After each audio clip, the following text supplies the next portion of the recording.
샬롬. 오늘 우리 하루의 삶에도 넘치는 하나님의 사랑과 부활하신 예수 그리스도의 능력과 은혜 그리고 성령의 충만함이 함께하기를 기도하고 축복합니다. 함께 읽고 묵상할 말씀은 사무엘하 6장 6절로부터 11절 말씀입니다. 제가 읽어봅니다. 그들이 나곤의 타작 마당에 이르러서는 소돌이 뛰므로 웃사가 손을 들어 하나님의 궤를 붙들었더니 여호와 하나님이 웃사가 잘못함으로 말미암아 진노하사 그를 그곳에서 치시니 그가 거기 하나님의 궤 곁에서 죽으니라. 여호와께서 웃사를 치심으로 다윗이 분하여 그곳을 베레스 웃사라 부르니 그 이름이 오늘까지 이르니라. 다윗이 그날에 여호와를 두려워하여 이르되 여호와의 궤가 어찌 내게로 오리오 하고 다윗이 여호와의 궤를 옮겨 다윗성 자기에게로 메어 가기를 즐겨하지 아니하고 가드 사람 오벳 에돔의 집으로 메어 간지라. 여호와의 궤가 가드 사람 오벳 에돔의 집에 석 달을 있었는데 여호와께서 오벳 에돔과 그의 온 집에 복을 주시니라. 아멘.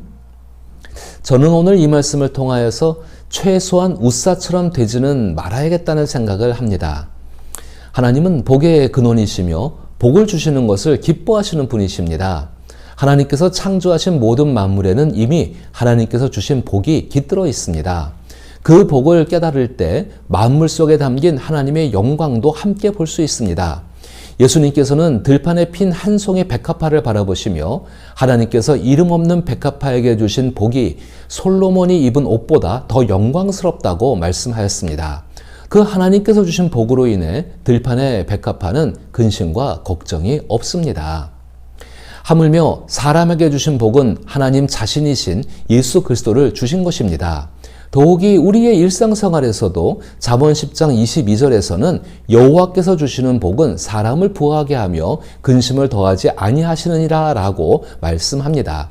또한 시편 107편 38절에서는 주께서 복을 주사 그들이 크게 번성하게 하시고 그의 가축이 감소하지 아니하게 하신다고 기록되어져 있습니다. 이처럼 사람은 하나님께로부터 이미 넘치는 복을 받았습니다. 그런데 사람의 마음에서는 언제나 하나님께로부터 더 많은 복을 받기를 간절히 원합니다. 복을 주시는 하나님을 찾고 복을 구하는 것은 당연한 일입니다. 그러나 때로는 복이 너무 좋아서 오히려 복을 주시는 하나님을 자신이 돌보고 있다는 어리석음에 빠지기도 합니다. 오늘 본문은 바로 복을 주시는 하나님을 자신이 돌볼 수 있다고 생각하는 어리석은 태도를 웃사를 통해 잘 보여주고 있습니다. 이스라엘에게 복을 주시는 하나님에 대한 증거는 법궤였습니다. 법궤는 나무로 만들어졌으며 그 위에 금을 입혔습니다. 길이는 약 1.2m 정도, 너비와 높이는 각각 60cm가 조금 넘는 직사각형 모양입니다. 법궤의 덮개는 순금으로 만들어졌으며 이를 속죄소라고 부릅니다. 속죄소 양 끝에는 두 그룹, 즉 두 개의 그룹 모양을 한 금빛 천사상이 각각 자리 잡고 있었는데 이 천사들은 날개를 앞으로 펴서 가운데 공간을 덮고 있습니다.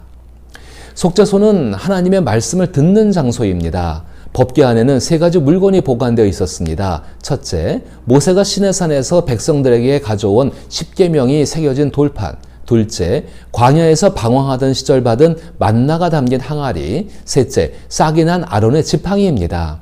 이 물건들은 하나님께서 그들 가운데 역사하고 계심을 끊임없이 상기시켜주는 증거였습니다. 즉 십계명이 기록된 돌판은 하나님께서 그들에게 계명을 주셨음을, 만나가 담긴 항아리는 그들에게 필요한 것을 공급해 주심을, 그리고 아론의 싹난 지팡이는 그들을 구원하셨음을 일깨워 주고 있는 것이었습니다. 다윗이 예루살렘 성을 점령하고 이스라엘의 모든 지파를 다스리는 왕이 되었을 때 법궤는 다윗의 손에 있지 않았습니다. 사무엘상 4장부터 7장까지를 살펴보면 다윗이 등장하기 전 이스라엘이 법궤를 블레셋 사람들에게 빼앗긴 사실을 알 수가 있습니다. 그래서 왕이 된 다윗은 새로운 수도로 법궤를 옮겨와야 했습니다. 시온은 단순히 다윗이 통치하는 장소가 아니라 이스라엘에게 복을 주시는 하나님께서 경배받으시는 거룩한 장소임을 나타내야 합니다.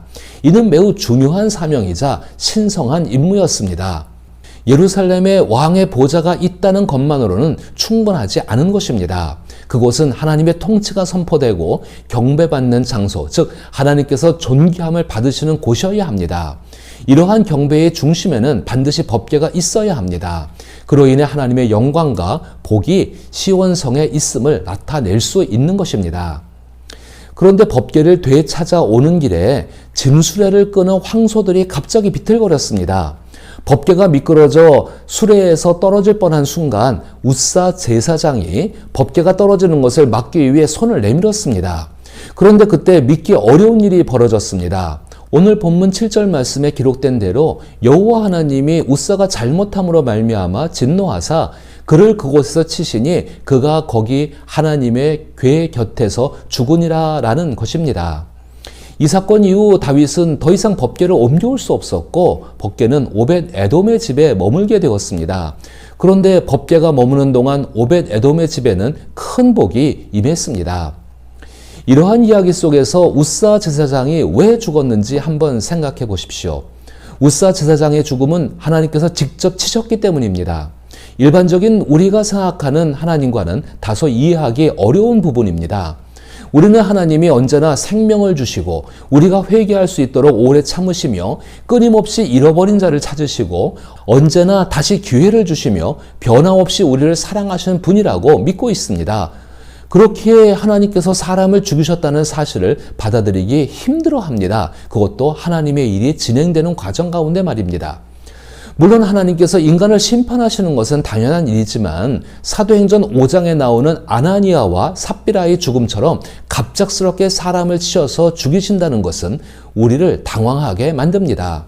그러나 성경은 단순히 이러한 일에 대해 답변하기보다는 질문을 통해 우리로 하여금 깊이 생각하게 만듭니다. 우사는 제사장으로서 법궤를 관리하는 역할을 맡고 있었습니다. 법궤에는 하나님의 영광과 복이 담겨 있기 때문에 그 상자가 세상의 오물에 더럽히지 않도록 관리하고 부정한 것이 거룩한 것에 접근하지 못하게 하는 역할을 우사가 담당하고 있었던 것입니다. 이러한 역할이 오랜 시간 반복되다 보니 마치 하나님의 영광과 복을 관리해서 하나님을 책임져야 하는 것처럼 생각하게 되기도 합니다. 하지만 사실은 언제나 하나님께서 우리를 책임지고 계시는 것입니다.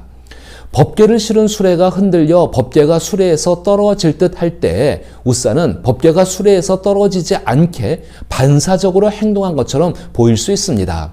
하지만 저는 우사의 이러한 행동이 단순한 자동 반사적인 일이 아니라 자신이 법궤를 책임져야 한다는 강한 의지에서 비롯된 것이라고 생각합니다.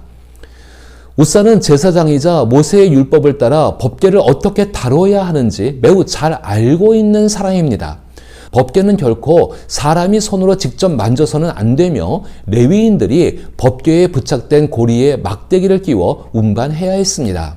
그러나 우사는 이러한 모세의 지시를 따르지 않고 대신 블레셋의 최신 혁신 기술인 황소가 끄는 수레를 이용했습니다. 다시 말해 시작부터 잘못되었다는 것입니다. 분명 황소가 끄는 수레는 터벅터벅 걷는 레위인들보다 법궤를 운반하는데 훨씬 효율적인 방법임에 틀림없습니다. 하지만 그것은 동시에 비인격적인 방법이기도 했습니다. 하나님의 것을 비인격적으로 대한다는 것입니다. 구별된 사람들 대신 기계를 사용함으로써 인격적인 수단을 배제하고 비인격적인 방법을 선택한 셈이 되는 것입니다. 즉, 우사는 거룩함의 본질을 고려하지 않은 채 무조건적인 효율성만을 추구하는 현대판 우사의 전형이라고 할 수 있는 것입니다. 하나님의 말씀을 따르다 보면 때로는 느리고 비합리적이며 답답하게 느껴질 수 있지만 그 안에는 거룩함과 존귀함이 분명히 드러납니다.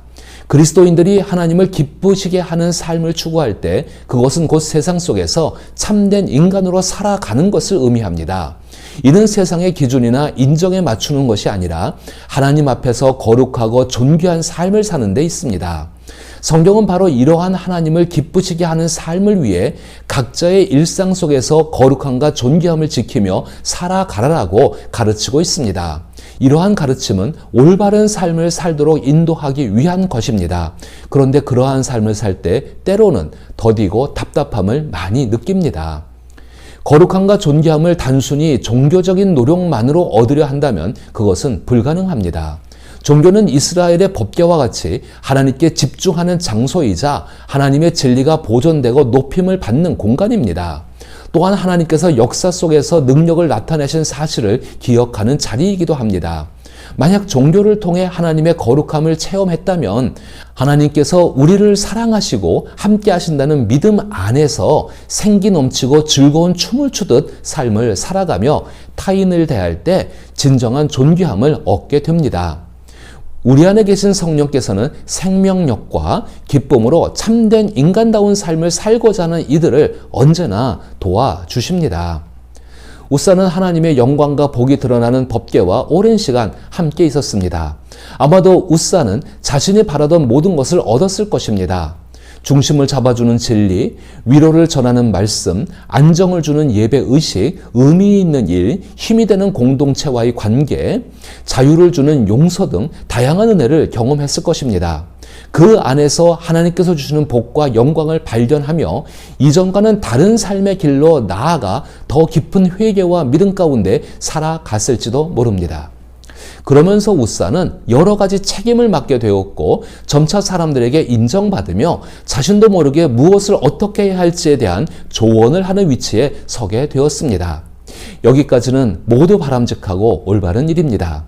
그런데 우사는 선을 넘고 말았습니다. 하나님을 대신하는 자리까지 나아가 이제 막 왕이 된 다윗의 입을 막을 만큼 의시되며 고집세고 까다로운 사람이 되어버린 것입니다. 어쨌든 30년 넘게 법궤를 돌보는 일을 했으니까 말입니다. 오랜 신앙생활이 아니라 종교생활이 우리를 그렇게 만들 수 있습니다. 하나님 안에서 바르게 사는 길을 발견한 기쁨으로 신앙생활을 시작합니다.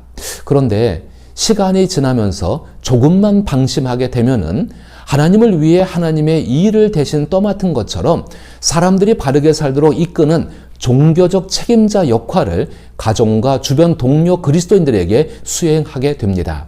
그리고 자신이 매우 중요한 사람이라고 생각하게 됩니다. 그 이유는 우리가 가장 존귀한 분 곁에 있기 때문입니다. 그러나 종교는 너무나도 쉽게 이러한 태도를 키우는 온상이 되기도 합니다. 신앙생활을 처음 시작할 때 품었던 삼가하고 경외하는 마음, 사랑과 믿음의 정신은 시간이 지나면서 점차 부식되고 상처 입어서 결국에는 흔적조차 남지 않게 됩니다. 결국에는 종교적으로 훌륭한 모습이 남아 있지만 사실상 하나님에 대한 신앙, 즉 생명은 이미 죽어버린 것과 다른 바 없게 되는 것입니다. 우사의 이야기는 우리에게 주시는 하나의 경고입니다. 만약 우리가 우사처럼 생각하고 행동한다면 머지않아 우리도 우사와 같은 모습이 될 것입니다. 영혼과 마음이 죽어버린 사람, 살아계신 하나님을 마치 무생물처럼 대하는 그런 죽은 사람이 될 것이라는 것입니다. 예수님께서는 그런 사람을 두고 회칠한 무덤 같다라고 말씀하셨습니다. 결국 우사는 갑작스럽게 죽은 것이 아닙니다. 우사는 이미 오래전부터 서서히 죽어가고 있었습니다. 그의 삶은 죽은 사람의 뼈처럼 무의미한 행동으로 가득 차 있었고 찬양과 믿음, 경배의 영은 그의 내면에서 오래전에 말라버렸던 것입니다. 어떻게 이러한 문제 가운데서 우리가 빠져나오고 이 문제로부터 새로운 생명을 가지고 살아갈 수 있을까요? 오직 예수 그리스도만이 이 상태에서 다시 살아나 숨쉬며 활기차고 힘있게 하나님을 기쁘시게 하는 삶을 살아가게 할 수 있습니다. 예수 그리스도를 믿음으로 말미암아 예수님의 생명으로 충만해져야 한다는 것입니다. 그리고 하나님은 이것을 언제나 원하는 사람에게 마치 놀라운 선물처럼 베풀어 주십니다. 그것이 진정한 복입니다. 만약 우리 안에 우사와 같은 모습이 있다면 그것을 버리고 예수 그리스도의 이름을 의지하여 성령과 함께 기쁨이 넘치는 삶을 살아가기를 기도하며 축복합니다.